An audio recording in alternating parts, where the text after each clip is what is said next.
Você sabe que os trens magnéticos de alta velocidade, a pasta de dente, o tratamento de água, os painéis solares, tomógrafos e turbinas de aviões têm em comum? São exemplos da utilização final dos produtos da Alcoa Poços de Caldas. Na fábrica são produzidos aluminas e hidratos, tarugos e lingotes de ligas a partir do alumínio e sucata, e o pó de alumínio, única unidade da Alcoa no mundo a fabricar este importante produto. Alcoa, transformando potencial em progresso verdadeiro.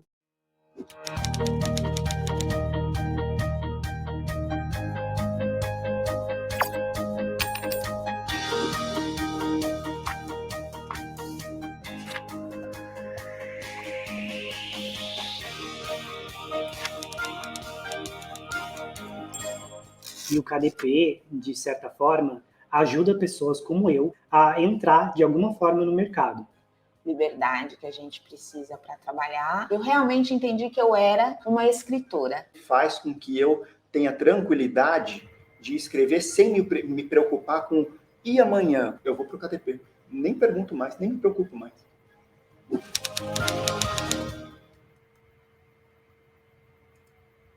Boa noite a todos! Como estamos nessa noite? Aqui em Poços de Caldas está estrelado. Espero que vocês estejam curtindo esse Flipossos virtual. Fizemos com muito carinho.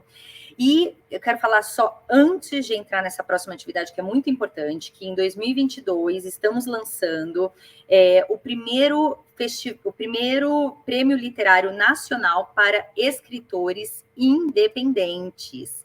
É isso mesmo, temos uma categoria especial para os escritores poços caldenses e sumineiros, tá?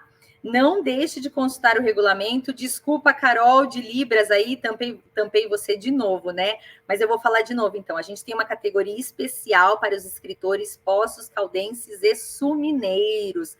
Não deixe de consultar o regulamento. Aqui, no Sobre o Flipossos, tem o regulamento, tá? Desse prêmio literário. Bom, essa mesa agora é muito importante para nós, muito mesmo, tá?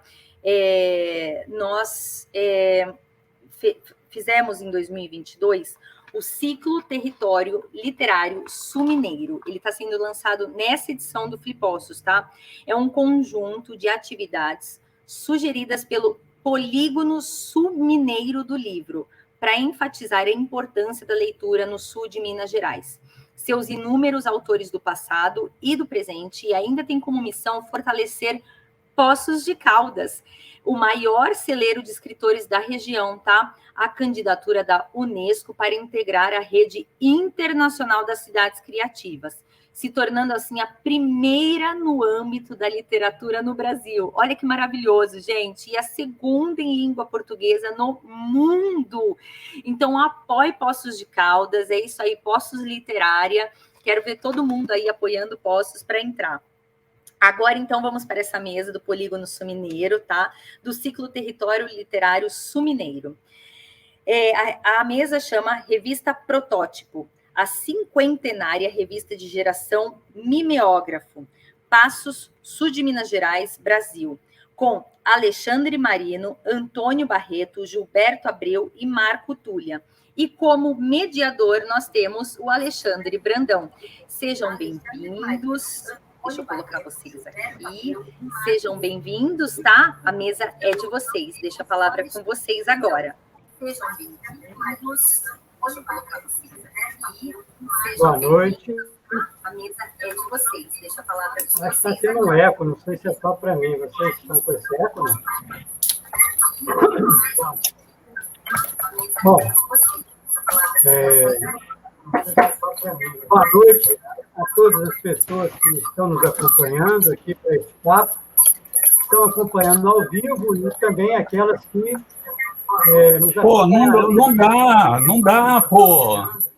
Não dá. Tá com eco. Está com eco aqui, o som. Eu acredito que se as pessoas que estiverem participando na mesa, quando um estiver falando, estiver com o microfone no mudo, tá? Porque é reverberando algum, ou todo mundo de fone de ouvido. Se o pessoal tiver fone aí, é só colocar o fone. Tá bom? Vocês vão ver que o eco vai sair. Tá bom? pessoal estiver com o olho aí, Então, só um minutinho para o pessoal se organizar. claro, fiquem à vontade. É que E o agora eco já não está tá tendo. saindo. Isso mesmo.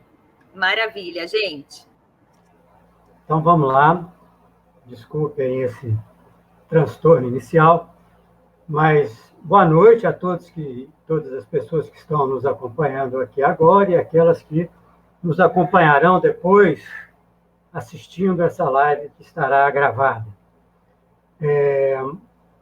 Eu queria começar agradecendo a Flipossos, a esse espaço, e, em particular, essa imensidão que é o Polígono Sul-Mineiro do Livro, né? Que tem feito tanto pela leitura, pelos escritores e pelos leitores da nossa região.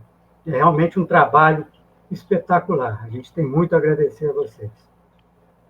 Bom, o papo aqui é sobre uma experiência que ocorreu há 50 anos, uma revista literária, a Protótipo, editada em Passos, Minas Gerais, uma cidade que naquela época não tinha 60 mil habitantes, por um grupo de garotos, né? Eram estudantes secundaristas que estavam aí entre os 15 e 18 anos e que resolveram, e a gente vai tentar entender como é que eles resolveram fazer uma revista, e essa revista ela saiu da órbita de Passos e teve uma repercussão nacional, né? Então, é sobre isso que a gente vai conversar, sobre a Protótipo.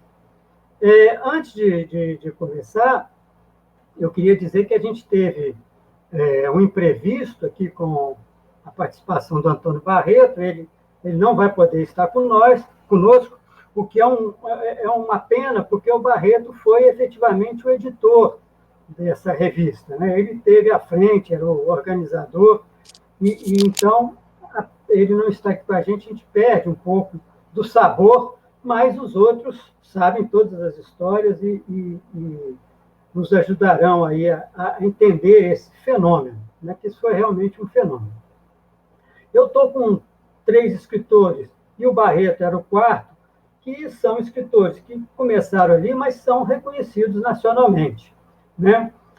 Todos eles são premiados e inclusive, com os prêmios mais conhecidos, né? Como Jabuti, Guimarães Rosa, o Paraná de Pontos, Biblioteca Nacional. Então, são escritores realmente reconhecidos, né? E muito, muito bons. Então, nós vamos conversar com esses escritores que eu imagino que eles são exatamente hoje aquilo que eles quiseram ser lá com seus 15, 18 anos, o que não é uma coisa muito trivial. Agora, a Protótipo também não está resumida a esses 4 escritores. Ela foi um movimento muito maior, teve muito mais gente que continua escrevendo, gente que não escreve mais, mas, enfim, era um grupo bastante grande. Esses aqui são talvez os de maior destaque, mas tem outros que continuam aí na luta e escrevendo igualmente. A gente pensou aqui, eu vou fazer uma série de perguntas, e com isso a gente vai montando esse quebra-cabeça da Protótipo. A Protótipo ela teve 7 exemplares, né, 7 números. 6 deles saíram no espaço de um ano, de dezembro de 1972 a novembro de 73, quase que uma edição bimestral, embora não tenha sido bimestral. E depois, o último número, o 7º número, só saiu em 1975. Né? Mas, apesar de ter sido poucos exemplares, poucas edições, como eu já falei, a repercussão foi muito grande. Então, eu vou começar fazendo perguntas pontuais, mas, obviamente, eu apontando um deles, se o outro quiser complementar ou fazer alguma observação, vai fazendo, né? Vamos fazer a coisa bem informal aqui e produtiva. O nosso tempo é curto, vamos aproveitar da melhor maneira possível.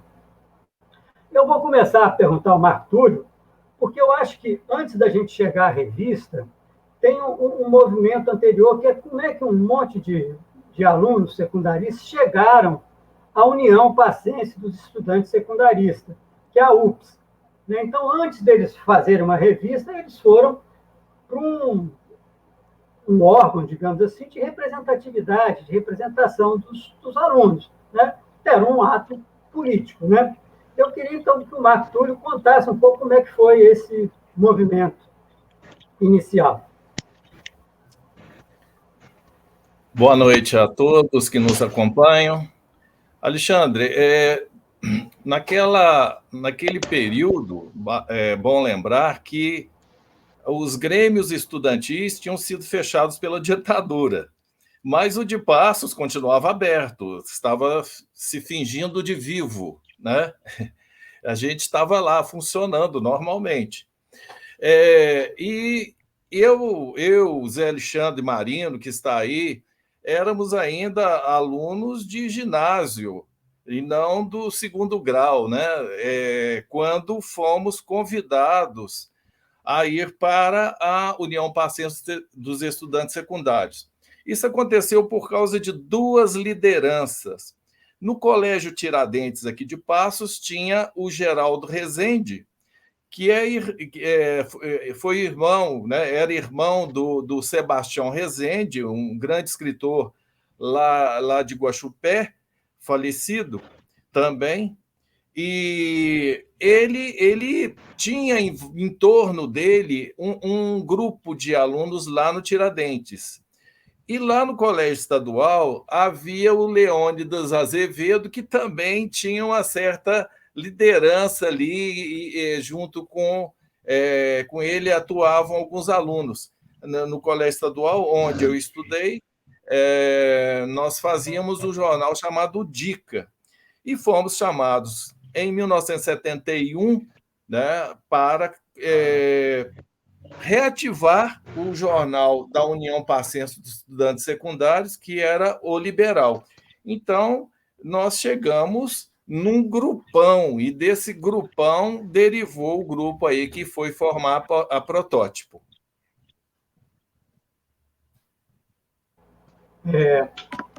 O Xará, Alexandre Marino, e como é que é a literatura nessa história aí? Vocês já tinham ali um contato com a literatura? Imagino que havia professores. Eu não estou te escutando, Xará, você está sem microfone. Havia professores que incentivavam vocês. Como é que foi essa coisa da literatura em si? Eu estou com problema de som aqui. Está muito baixo o seu. Eu não estou entendendo a conversa. Tem 3 ecos juntos aqui. Eu não estou entendendo a conversa. Vou tentar responder, mas sem... O negócio é desligar o microfone.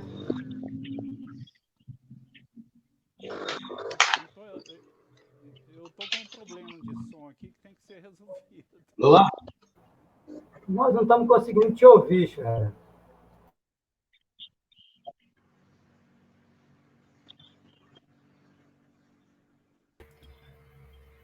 Oi, Alexandre. Você consegue entrar de um outro equipamento?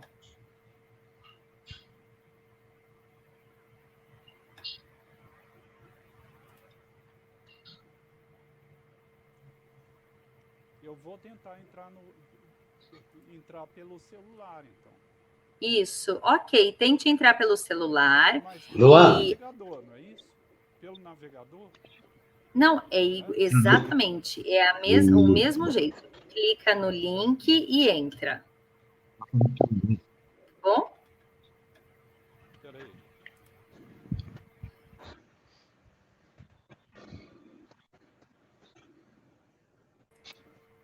Alexandre, você quer passar para alguém a palavra e depois passa para o Marino? Não, vamos esperar um minutinho. Aí já... Só que está desligado seu microfone.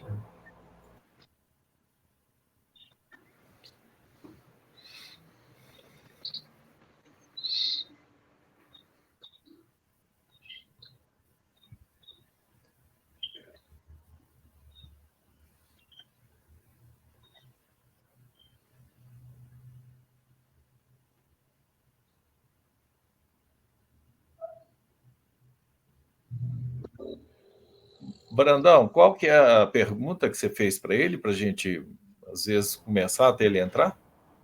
Não, porque eu tinha primeiro falado como é que vocês tinham ido para a UFS, e eu queria saber agora como é que é a questão da literatura propriamente dita, né? Como é que vocês já lidavam com a literatura? Então, eu sei que existem alguns professores que foram muito importantes nessa história de vocês, então que vocês já levavam, né, isso para a UFS, né? Não é uma coisa que vocês tivessem adquirido depois, né? É verdade. Nós tínhamos, eu até falei isso no canal que eu tenho no YouTube, né, a respeito de uma professora, Gilda Parente, no colégio estadual. Ela era uma pessoa muito importante. Ontem, conversando com o Gilberto Abreu, ele citou também outros professores que, na época, eram grandes incentivadores nossos. Lembrando, assim, nós naquela época, nós líamos, né? Primeiro, nós fomos leitores, isso é algo importante para dizer, né? Nós éramos leitores, e isso é o primordial. Quer dizer, nós líamos muito e nós trocávamos a leitura.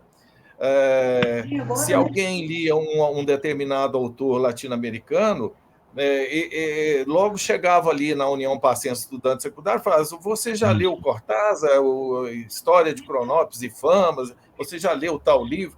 E a gente ia trocando leitura. Então, eu acho que o que foi muito importante na formação desse grupo, na formação das pessoas, foi a ambiência criada dentro da União Passense dos Estudantes Secundários, que favoreceu muito que aqueles que escreviam, que gostavam de escrever, escrevessem ainda mais, né? Porque nada melhor para você produzir do que ser instigado a produzir. Então, às vezes, uma palavra que você falava, saía o Zé Alexandre correndo, ia para casa escrever um poema. Daí, um pouco, ele voltava com o papel na mão. Então, isso era muito engraçado naquela época. Era uma época de ebulição, mas é porque eu acredito que líamos muito e tínhamos, então, esses professores, né? A biblioteca lá da minha casa, quando o pessoal da UFS descobriu, eles frequentavam lá direto. Então, havia a ambiência, as oportunidades de leitura em primeiro lugar. Uhum. Xará já está conseguindo aí, Xará? Acho que sim, acho que agora vai dar. Tá. Então, Xará, a pergunta, o Túlio abraçou aqui, mas se você quiser fazer um complemento aí, que é a questão da literatura, como é que vocês pegaram a literatura. Então, ele falou, por exemplo, da Gilda, no estadual, mas lá você estudava no Colégio Tiradentes, também havia esse incentivo, né, de leitura e tudo. Bom, vocês me desculpem aí essa confusão, o problema é que agora eu improvisei o celular aqui para poder participar melhor da conversa, né? A questão foi a seguinte, eu não sei se agora eu peguei a conversa meio andando. Aí está melhor, para sua imagem nesse ângulo aí está melhor. Melhora, né? Melhora. Tá. O problema é que eu não tenho... Ah, meu Deus, é o improviso. Só um minutinho.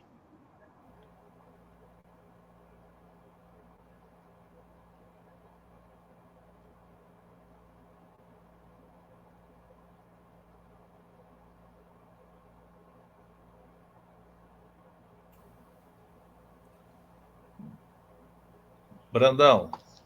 Oi. Talvez o nosso Gilberto Abreu possa complementar aí a respeito dessa questão da formação como escritor, né, dele. O Gilberto, até eu queria adiantar uma outra coisa também, que antes da gente começar a falar da revista propriamente dita, que é um pouco... Está muito baixo. O meu está baixo? não sei como aumentar aqui, que é... Está melhor agora?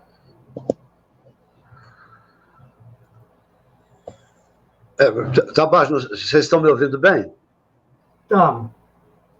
Mas uma coisa que eu gostaria de contextualizar aí, antes da gente falar propriamente da revista, é um ambiente político que se vivia, né? Nós estávamos em plena ditadura e assim, a gente passa uma cidade extremamente conservadora, mas a gente tinha tido já uma UPS bastante atuante nos anos 60, e depois a UPS é tomada por esses garotos talentosos, né?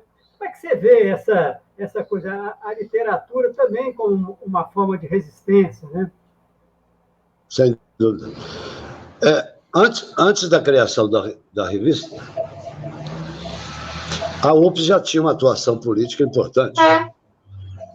Porque os anos rebeldes, os anos 60, repercutiam também, passo.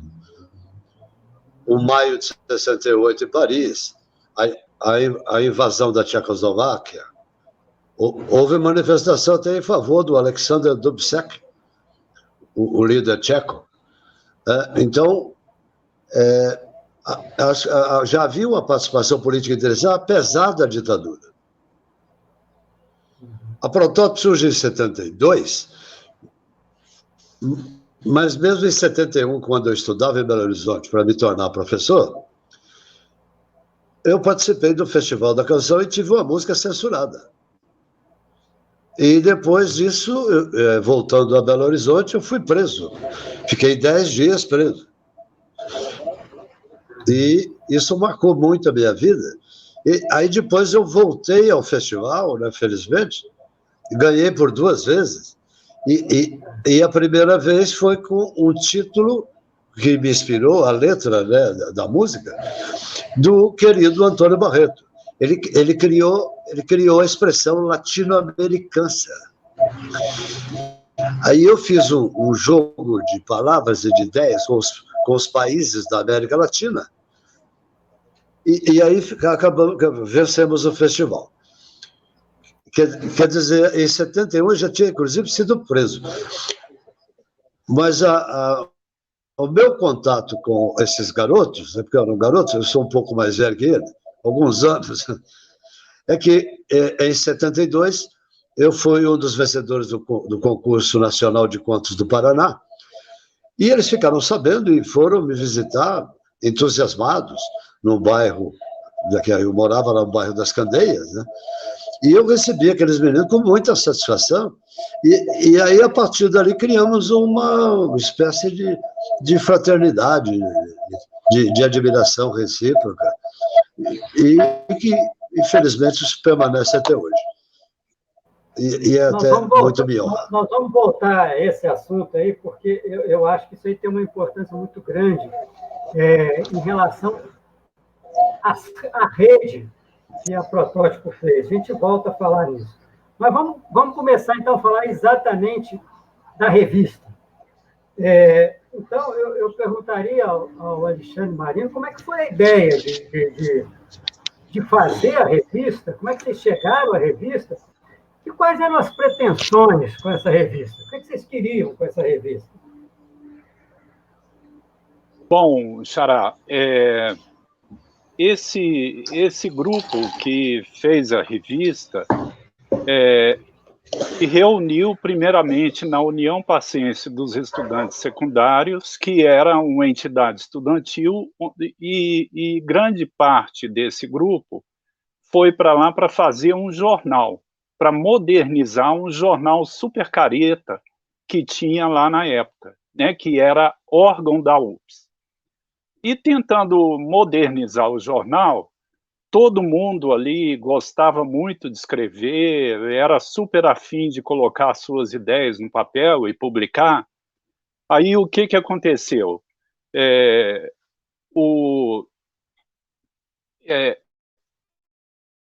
A gente publicava muito no jornal e publicava contos, poemas. Foi essa a mudança no jornal que a gente conseguiu fazer, né? Só que a UPES tinha uma diretoria eleita por voto, e ia chegar um momento que aquele grupo todo ia sair da UPES. O pessoal ia terminar o ensino secundário, ia mudar de cidade, né, ia sair de Passos, ir para outros centros e tal. Então, foi aí que pintou a ideia de fazer uma revista literária que fosse nossa, que não fosse vinculada à UPES mais, que fosse nossa, né? E essa ideia amadureceu e deu na Protótipo. E todo aquele grupo que escrevia no jornal da UPES continuou escrevendo na Protótipo, pelo menos o primeiro, o segundo número, né? Aí, com a diáspora que houve, com a saída de Passos da maioria dos estudantes, cada um seguiu o seu rumo na vida e alguns de nós permanecemos com o propósito de ser escritores, né? Foi o meu caso, o caso do Barreto, o caso do Marco Túlio e da Marise Pacheco, que também fazia parte daquele grupo inicial. E então criamos a Protótipo, surgiu a ideia, a gente se reuniu e discutiu como que ela seria feita. A revista foi feita no mimeógrafo, né? Eu não sei se isso já foi falado aqui, porque eu perdi um pedaço da conversa. Mas foi assim, basicamente foi aí que a revista, que nós chegamos à revista, né? Saímos da UPES para a revista, para Protótipo. Ô Marco Túlio, tem um aspecto assim que hoje, pensando na cabeça de hoje, né? Você me fala, vamos fazer uma revista, aí logo a gente entra na internet, aí acha um site, né, que já vem com tudo lá prontinho e faz a revista. Mas naquela época, imagino que vocês não nadavam em dinheiro, né? Não tinham um bud, sei lá que chama, agora fala tudo em inglês, né? Será como é que fala isso? Não tinham isso e tinham que fazer essa revista. Então, como é que vocês faziam? Onde vocês arrumavam papel, tinta? E depois, como é que vocês escolhiam o que ia entrar na revista? Assim? Hoje é muito fácil, né? Mas continua sendo difícil reunir ideias e boa escrita. O problema continua o mesmo, né? O fundamental continua a mesma coisa. Agora, naquela época, a parte técnica era precária, né? Nós não publicávamos em gráfica, porque isso elevaria o preço às alturas. E, como você disse, a gente não tinha esse dinheiro. Não era a UPES que ia pagar isso, né? A revista não era da UPES, né? Estava na UPES. Então, nós saímos no comércio. E tem muita propaganda lá. Esses dias eu até brinquei, falei assim, nossa, nós somos do tempo que telefone tinha 3 dígitos, né? O professor Antônio Teodoro Grilo, aqui em Passo, tinha a fama de ter decorado a lista telefônica inteirinha naquela época, né? Você perguntava o telefone de alguém, ele falava. Mas é dessa época. Então, a gente batia na porta. Eu me lembro bem de ter ido atrás de num comércio já tradicional, chamava-se a Mercantil, né, naquela época, e o proprietário era o Elcio Calixto Mato, a gente chamava de prefeitão, né, foi prefeito de Passo. E o Elcio está lá no balcão, nós chegamos lá pedindo, a gente explicava o que era, acho que as pessoas, para se ver livre da gente, falavam assim, dá uma resma de papel aí para esse menino, né? A gente era o tempo da resma também, né? E era assim, quer dizer, nós corríamos atrás desses patrocínios. Agora, a revista, ela era rodada numa reprografia, como se chama, né? Quer dizer, em mimeógrafo a tinta, né? Então, para isso, nós tínhamos que datilografar todo o material. Por isso a revista é cheia de errinhos e tal, porque não dava para corrigir um stencil, né? Estava comentando com vocês ontem, a gente tinha que tirar a fita da máquina para datilografar no stencil, e as ilustrações eram uma verdadeira... Era um exercício, sabe, de paciência, né, de habilidade, porque era com agulha de costura, uma agulha mais grossa, e aquilo a gente ia ali batendo para fazer uma parte sombreada, riscando devagarinho, senão rasgava todo o stencil. Então, era uma coisa muito artesanal mesmo. Começava artesanal na produção dos poemas e contos, e terminava artesanal, né? Era artesanal o tempo todo, né? Mas, Xará, e como é que eram as escolhas dos textos? Era a mais democrática possível, né? Era a mais democrática possível. Como todo o pessoal que estava envolvido na revista tinha aquele gás, tinha aquela produção. A gente escrevia o dia inteiro, escrevia todo dia e tal, né? Então, a cada dia, a gente tinha material novo para mostrar para os colegas. Então, nós pegávamos nossos textos e discutíamos. A gente, no dia da seleção do material para a próxima edição da revista, fazíamos reuniões com todo mundo, fazíamos uma roda, e os textos passavam de mão em mão, todo mundo lia e dava opiniões, sugeriam, diziam se gostaram ou não gostaram e tal. E dali a gente tirava, mais ou menos, dava notas, né? E tirava, depois somava essas notas, tirava uma média, e pela média final a gente escolhia tantos textos, tantos contos ou tantos poemas, conforme era previsto no espaço da revista. Então, era bastante democrático o processo. Ô, Gilberto, você que, assim, entrou já como uma espécie de exemplo a ser seguido, né? A moçada foi lá, conheceu o prêmio, um prêmio literário em carne e osso e tal. Depois você chegou a participar dessa cozinha aí ou não? Essa coisa de montar jornal, montar revista, ou nunca chegou a fazer? Eu não entendi o final, Alexandre. Se você chegou a participar, assim, de fazer mesmo a revista, com todas essas coisas que eles tinham que inventar, né, para rodar. Não, disso eu não participava. Ah, que sorte. Eu entrei na revista depois, né? Eu mandei contribuições, poemas e contos, e foram publicados alguns, mas nós criamos essa camaradagem, né, de sermos escritores, mesmo que iniciantes, né? Sim, e o diabo é que essa turma toda deu certo. Não, é incrível, né? Isso é incrível, né? Você tem aí pessoas que foram adiante, né? E cada uma com a sua carreira muito específica. Eu até estava pensando uma coisa que... Bom, a gente está falando dos anos 70, né? Que as coisas eram muito diferentes do que é hoje, né?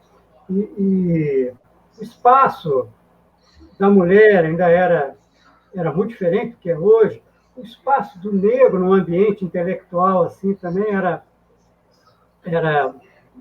menos evidente e tal, mas a Protótipo tinha, né? Tinha a Marise Pacheco, por exemplo, que, aliás, eu acho que é a mais fiel ao propósito da Protótipo, né? Ela continuou a escrever poesia de uma forma independente, ela mesmo faz os livros dela e tudo.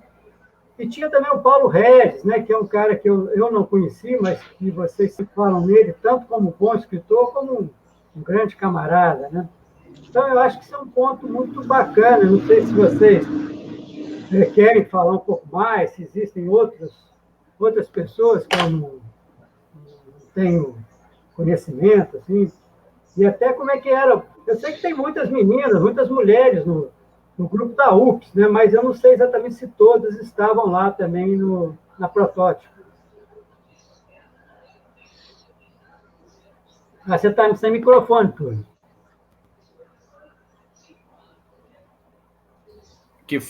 Que foi para... que escrevia a Irene Tavares, né? Que deixou Passos e se mudou lá para São Paulo, né? Então, ela escrevia também. E é bom dizer o seguinte, nós viemos todos de escolas públicas, né? Que já é um ambiente bastante diverso, tá? Então, se nós tínhamos alguns com a condição financeira melhorzinha, outros já... A gente vivia o problema um do outro. O Paulo Regis, que você citou, ele tem uma passagem que, inclusive, eu coloquei num conto que eu publiquei no livro Fábulas do Amor Distante, que ele era muito desorganizado e saiu com esses originais dentro de um ônibus. Ele finalmente tinha datilografado tudo, né? E ele saiu com isso dentro do ônibus e ele esqueceu os originais. As obras completas do Paulo Reis Silva estão rodando até hoje no serviço de transporte lá de Uberlândia, onde ele foi fazer uma coisa desse tipo. Ele era uma figuraça. Então, como eu disse, havia essa diversidade, sim, né? Agora o nosso grupo, posso falar uma coisinha? Pode. O nosso grupo era bastante igualitário, era todo mundo igual, né? Estávamos todos envolvidos com esse propósito de fazer a revista, de discutir literatura, de cada um dar opinião sobre o texto alheio. E então não existia nenhum tipo de diferença entre a gente. Como o Túlio falou, existia... claro, melhor, né, Marista? Como? Nem de competição. Nem de competição. Então, nós crescemos juntos ali dentro daquele ambiente, né? E todos muito amigos, todos muito solidários, né? E então era um problema que a gente não identificava, né? Essa questão de diferenças que estão prementes hoje, né? Naquela época, em Passos, naquela época, todos nós saídos de escolas públicas, onde a gente convivia com todo mundo, não aparecia esse tipo de problema ali naquele ambiente que a gente convivia.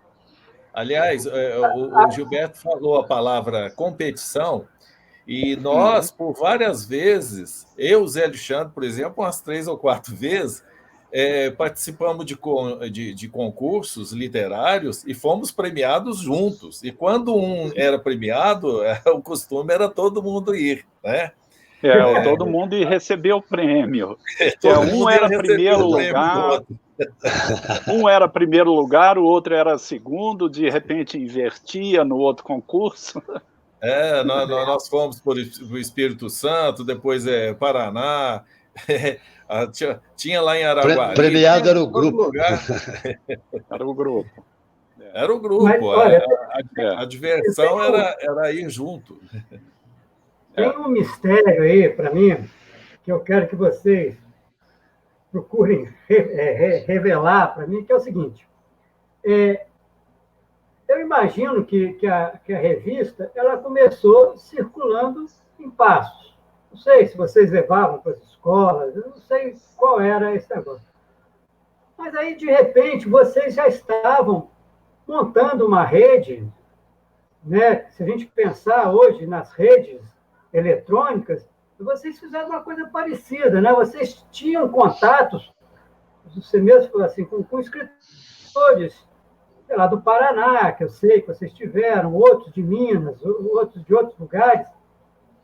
E aí, de repente, essas pessoas também estavam escrevendo na revista, né? Você começou, então, a fazer essa circulação aí.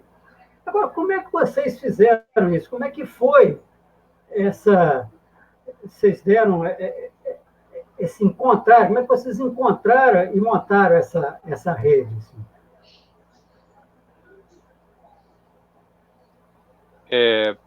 Essa rede ela foi montada por meio de correios e telégrafos. A revista era... A gente tinha alguns contatos inicialmente, porque nessas viagens que a gente fez para receber prêmios, né, que foram várias viagens, a gente conhecia autores de outros lugares e começávamos a trocar correspondência. E mandávamos a Protótipo, e a Protótipo começou a circular bastante, e começaram a sair também matérias na imprensa, né? Inclusive na imprensa nacional. E pessoas liam, se interessavam pela revista e conseguiam entrar em contato com a gente, mandavam correspondência para a gente, mandavam textos para a gente selecionar e incluir na revista, eventualmente, e foi assim que começou essa rede. Depois essa rede, ela foi aumentando, ela foi se alastrando mais, e a gente foi pegando algumas manhas de, por exemplo, mandava 5 exemplares da revista para alguém, essa pessoa recebia os 5 exemplares e mandava para outras pessoas. E assim a revista foi ficando mais conhecida, e quanto mais conhecida ela ficou, mais colaboração a gente recebia, às vezes, de pessoas que a gente não esperava, que a gente não conhecia. E começaram a surgir colaborações de escritores que tinham muito mais nome do que nós, né? Como foi o caso já mais para o final do período da revista. João Antônio, Domingos Pellegrini Júnior, eu e o Barreto conhecemos o Domingos Pellegrini Júnior, que logo depois se tornou um best-seller nacional, com o livro de contos que ele lançou.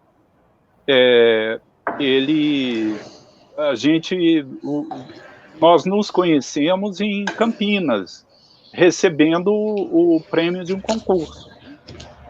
E então foi assim, não era uma rede que se fez automaticamente, como se faz na internet hoje, mas é uma rede que foi se reproduzindo da mesma forma que as mensagens se reproduzem na internet, só que mais lentamente.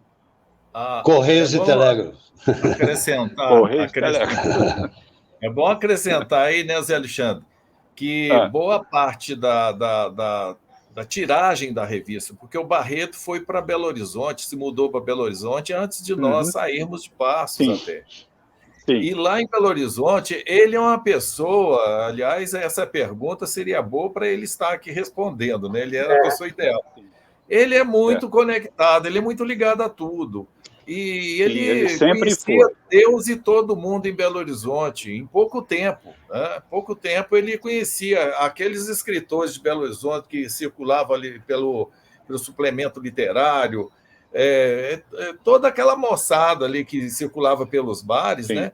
Inclusive tem passagens aí de você vendendo a Protótipo num bar lá à noite, que aí vocês trocavam livro, trocavam revista um pelo outro, quer dizer, era um monte de escritores duros e pobres que acabavam pagando na mesma moeda.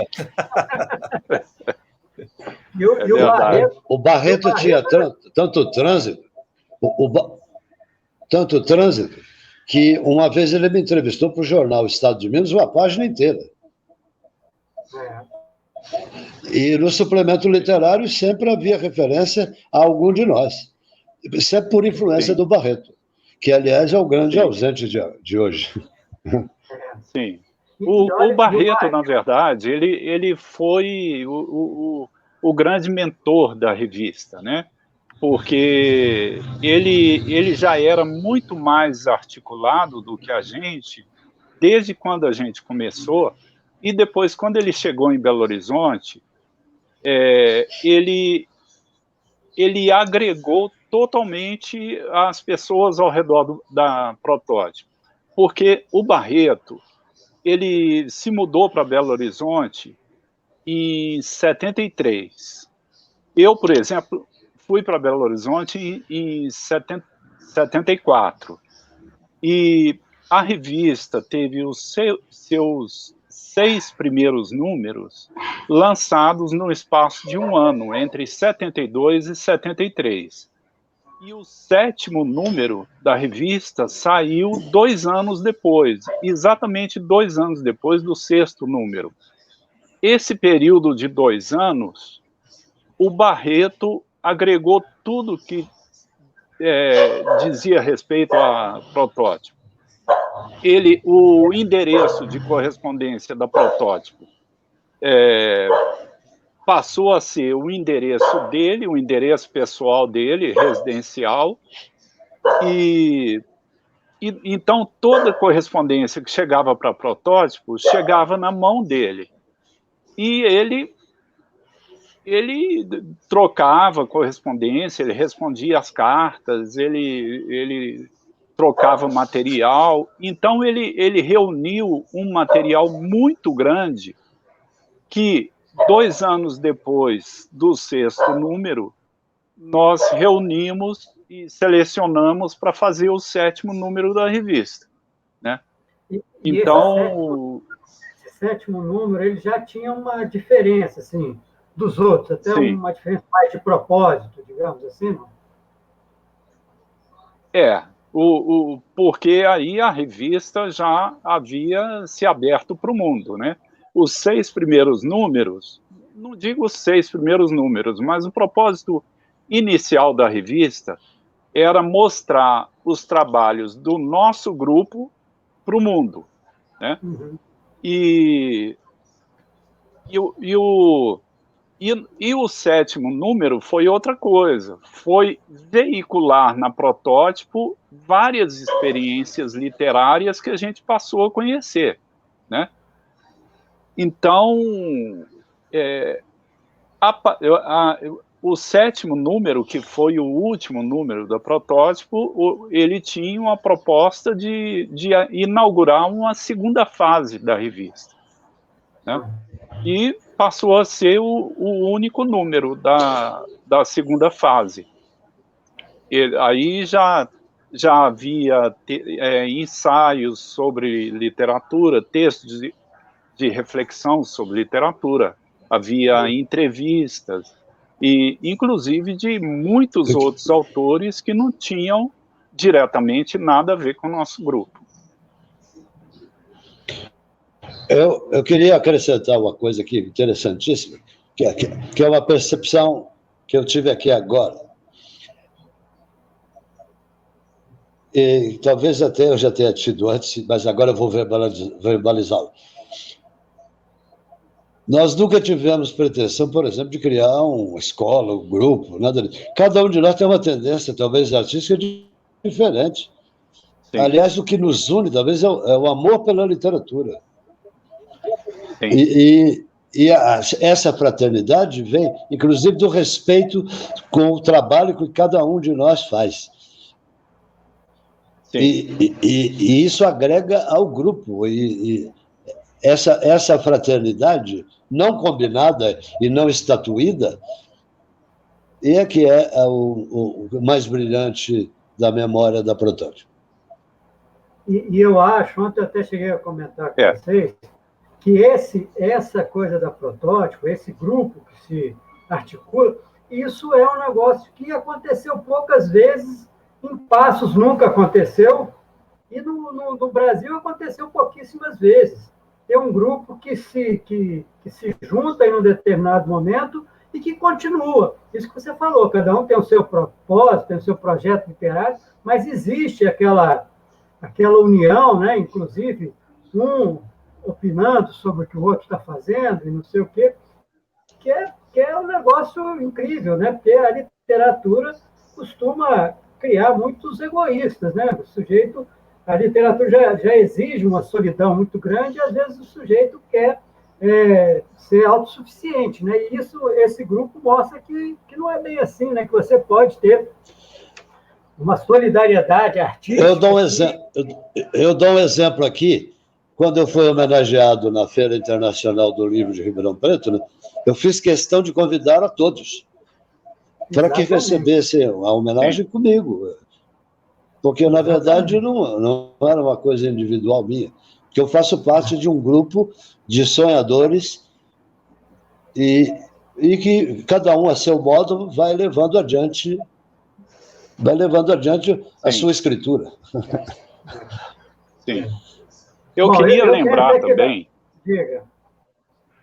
viu, Xará, que o Glauco Matoso publicou em 1981 este livro aqui na coleção Primeiros Passos, da editora Brasiliense, O que é Poesia Marginal, e ele cita a Protótipo como pioneira do movimento marginal, né? E depois ele relaciona uma série de publicações que vieram depois, né?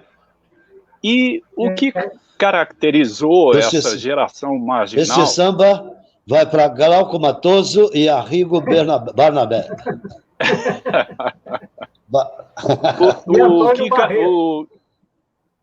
O que caracterizou a literatura marginal dessa época foi uma forte influência do Oswald de Andrade, né? O chamado poema piada, os trocadilhos, né? Só que nós, do nosso grupo, a gente discutia muito isso e a gente não queria esse tipo de linguagem para nós. Nós queríamos uma linguagem mais trabalhada, mais aprofundada, né? E isso deu origem a alguns textos assim bastante abstratos, né, que a gente criou na época. E então acho que isso depois, com o tempo, com a história, deixou a Protótipo um pouco meio à parte desse movimento marginal por causa disso. Por causa da linguagem que a gente usava. Porque nós procurávamos houve a carnavalização também meio maluca. Gente, deixa eu dizer uma coisa. Nós temos só 6 minutos. Como eu antevia, 1 hora é pouco.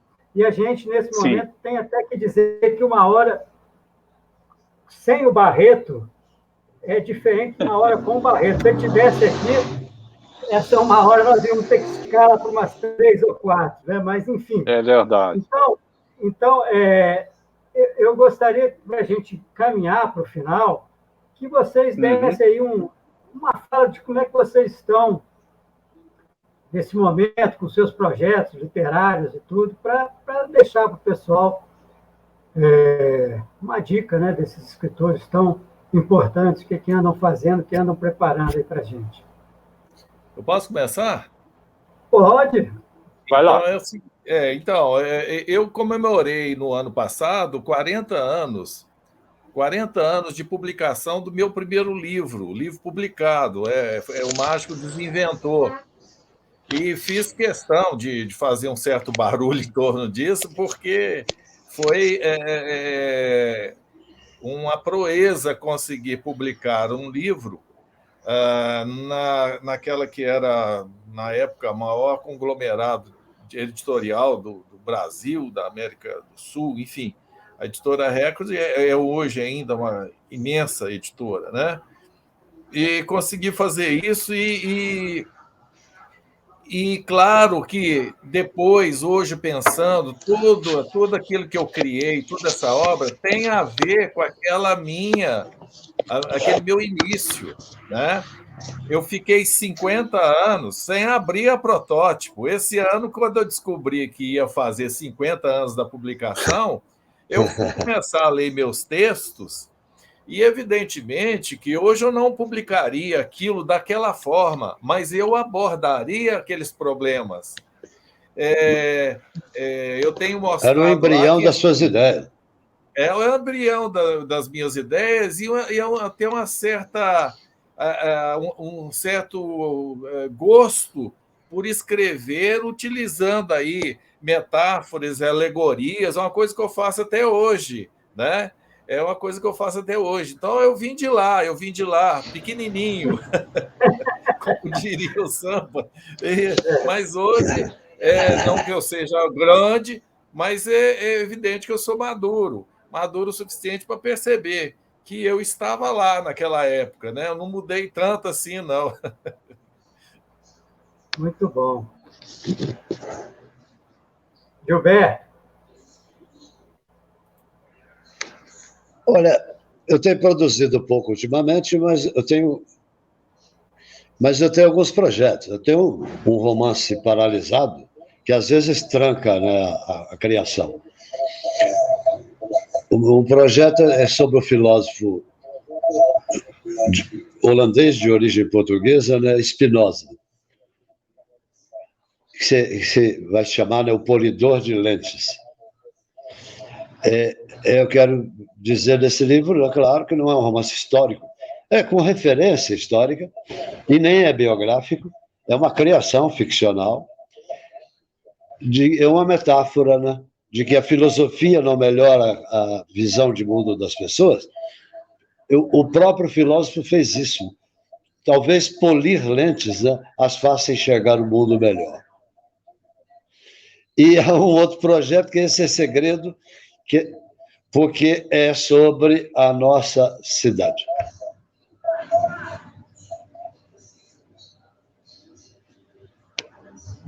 Revelei o segredo.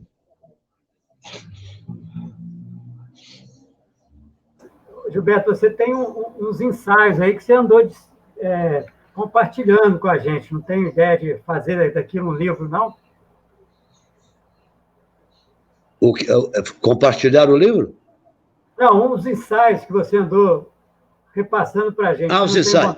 Não, esse já estou terminando, que eu fiz uma coleção de infâmias da história, né? E eu mandei para vocês alguns desses textos. Eu estou a terminá-lo já, devo terminar até a meados do ano. Eu ia chamar de Infames Relatos, mas já existe esse título. Mas eu vou conservar com a infâmia, vou construir um outro complemento.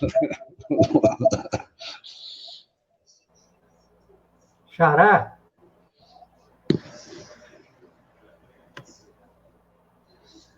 Você está desligado o microfone. Olha só. 2 anos atrás, ouviu? 2 anos atrás,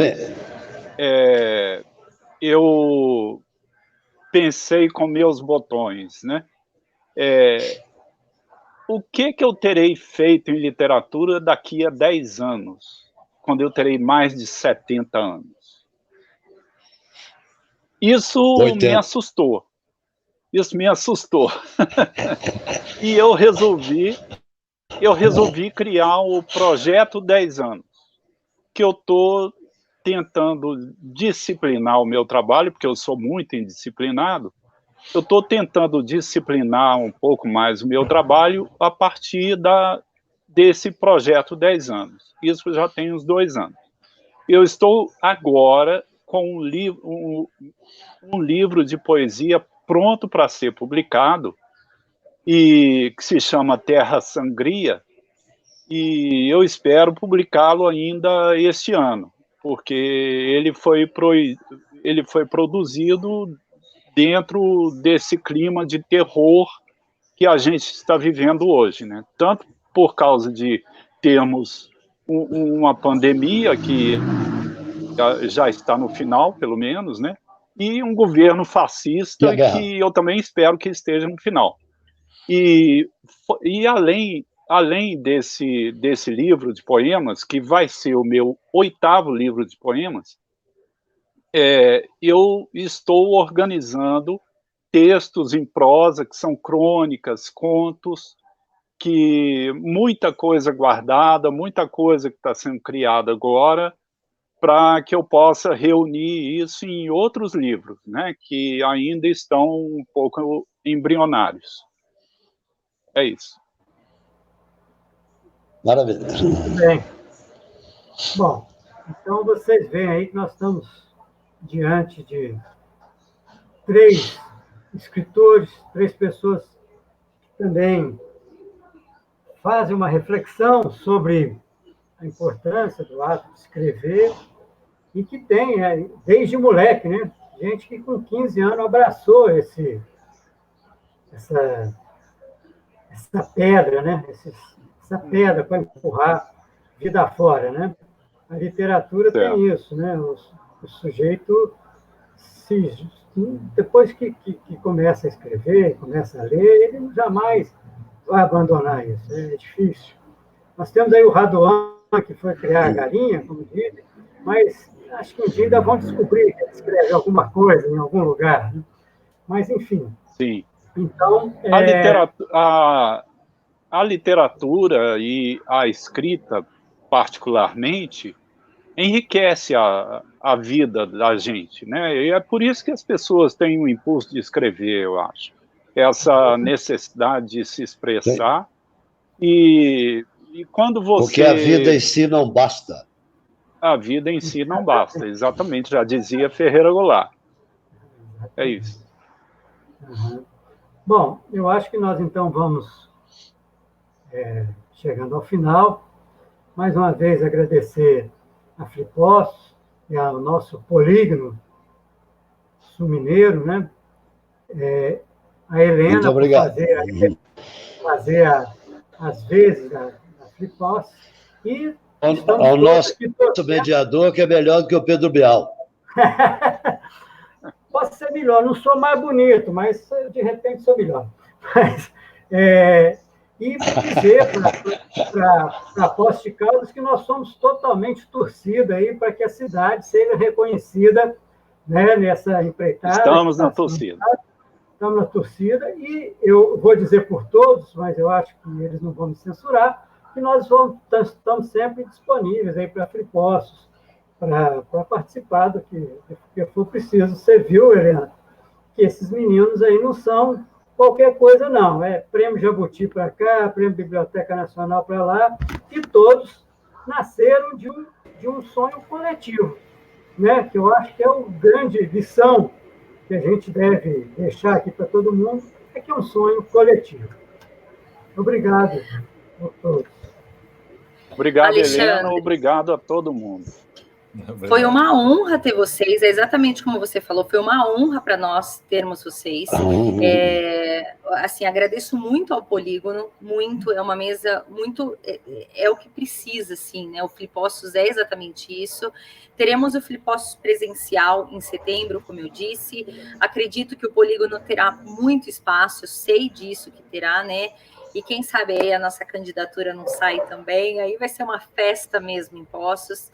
É uma honra ter vocês aqui. Muito obrigada.